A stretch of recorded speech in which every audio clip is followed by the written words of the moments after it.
আসসালামু আলাইকুম। সম্মানিত ভিউয়ার্স, কেমন আছেন সবাই? আশা করি আল্লাহর রহমতে প্রত্যেকে ভালো আছেন। তো আপনারা জেনে খুশি হবেন যে বাংলাদেশ এনএসআই বা গোয়েন্দা সংস্থা থেকে নতুন একটি নিয়োগ বিজ্ঞপ্তি প্রকাশিত হয়েছে, যেখানে আপনারা বাংলাদেশের সকল জেলা থেকে নারী পুরুষ উভয় প্রার্থী আবেদন করতে পারবেন। সো আবেদন শুরু কবে, শেষ কবে, কিভাবে আবেদন করবেন, আবেদন করার জন্য কোন পদের জন্য কত টাকা ফি দিতে হবে, সম্পূর্ণ বিষয় আজকের এই ভিডিওতে আলোচনা করব। তাই সকলকে রিকোয়েস্ট করব সম্পূর্ণ ভিডিও ধৈর্য সহকারে দেখার জন্য। তো ভিডিওটি শুরু করার আগে আপনাদের কাছে ছোট্ট একটি রিকোয়েস্ট, যারা ইতিমধ্যে আমার চ্যানেলটি সাবস্ক্রাইব করেছেন তাদেরকে অসংখ্য ধন্যবাদ। আর যারা এখন পর্যন্ত চ্যানেলটি সাবস্ক্রাইব করেননি তাদেরকে রিকোয়েস্ট করব সরকারি বেসরকারি চাকরির আপডেট পাওয়ার জন্য চ্যানেলটি সাবস্ক্রাইব করে পাশে থাকুন। তো চলুন আমরা মূল ঘটনায় চলে যাই। তো সম্পূর্ণ সার্কুলার আপনাদেরকে বোঝানোর চেষ্টা করব, আপনারা ধৈর্য সহকারে ভিডিওটা দেখবেন। গণপ্রজাতন্ত্রী বাংলাদেশ সরকার নিয়োগ বিজ্ঞপ্তি। প্রধান উপদেষ্টার কার্যালয়ের অধীনস্থ একটি অধিদপ্তরে কিছু সংখ্যক শূন্যপদ পূরণের জন্য বাংলাদেশের স্থায়ী নাগরিকদের নিকট হতে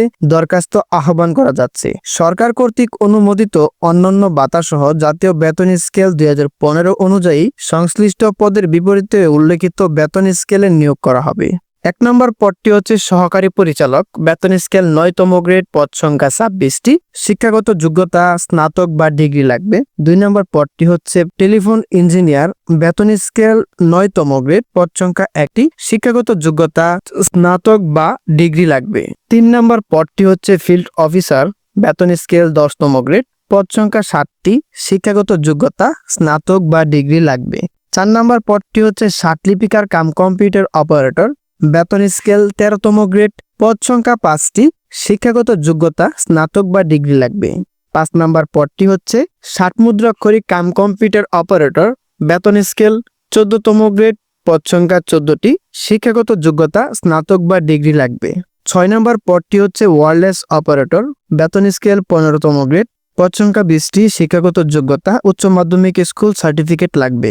7 নম্বর পদটি হচ্ছে অফিস অ্যাসিস্ট্যান্ট, বেতন স্কেল 16তম গ্রেড, পদ সংখ্যা 2টি, শিক্ষাগত যোগ্যতা উচ্চ মাধ্যমিক স্কুল সার্টিফিকেট লাগবে। 8 নম্বর পদটি হচ্ছে অফিস সহকারী কাম কম্পিউটার মুদ্রাক্ষরিক, বেতন স্কেল 16তম গ্রেড, পদ সংখ্যা 20টি, শিক্ষাগত যোগ্যতা উচ্চ মাধ্যমিক স্কুল সার্টিফিকেট লাগবে। 9 নম্বর পদটি হচ্ছে গাড়ি চালক, বেতন স্কেল 16তম গ্রেড, পদ সংখ্যা 13টি, শিক্ষাগত যোগ্যতা জুনিয়র স্কুল সার্টিফিকেট লাগবে। তার সাথে যারা ড্রাইভিং লাইসেন্স আছে তারা অগ্রাধিকার পাবেন, আর যাদের ড্রাইভিং লাইসেন্স নেই তারা এখানে অগ্রাধিকার পাবেন না।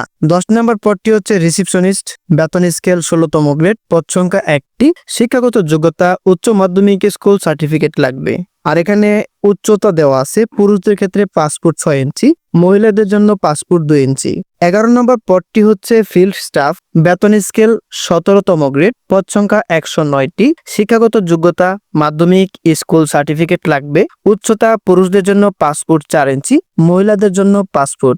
12 নম্বর পদটি হচ্ছে টেলিফোন লাইনম্যান, বেতন স্কেল 17তম গ্রেড, পদ সংখ্যা 3টি, শিক্ষাগত যোগ্যতা মাধ্যমিক স্কুল সার্টিফিকেট লাগবে। 13 নম্বর পদটি হচ্ছে অফিস সহায়ক, বেতন স্কেল 20তম গ্রেড, পদ সংখ্যা 24টি, শিক্ষাগত যোগ্যতা মাধ্যমিক স্কুল সার্টিফিকেট লাগবে। আরেকটি বিষয় হচ্ছে এখানে আপনারা সকল জেলা থেকে আবেদন করতে পারবেন, এখানে কোনো নির্দিষ্ট জেলা দেওয়া নেই। তো এখানে আবেদন করার জন্য বয়স সীমা, যাদের বয়স 18 থেকে 32 বছর তারা এখানে আবেদন করতে পারবেন, যাদের বয়স 18 নিচে 32-এর উপরে তারা এখানে আবেদন করতে পারবেন না। আরেকটা বিষয় হচ্ছে এখানে আবেদন করার জন্য কোন পদের জন্য কত টাকা ফি লাগবে সেই বিষয়টা একবার দেখে নিন। 1 থেকে 3 নং পদের জন্য 200 টাকা, 4 থেকে 10 নং পদের জন্য 100 টাকা এবং 11 থেকে 13 নং পদের জন্য 50 টাকা আবেদন ফি জমা দিতে হবে। তো আপনাদের যে টাকাটা পাঠাবেন সেই বিষয়টা এখানে লেখা আছে, কিভাবে আপনারা টাকাটা পাঠাবেন সম্পূর্ণ প্রসেস এখানে দেওয়া আছে। সুতরাং আপনারা দ্রুত সময়ের মধ্যে আপনাদের আবেদনটা কমপ্লিট করে নেবেন। আজকের ভিডিও পর্যন্তই। সকলে সুস্থ থাকুন, ভালো থাকুন। আসসালামু আলাইকুম।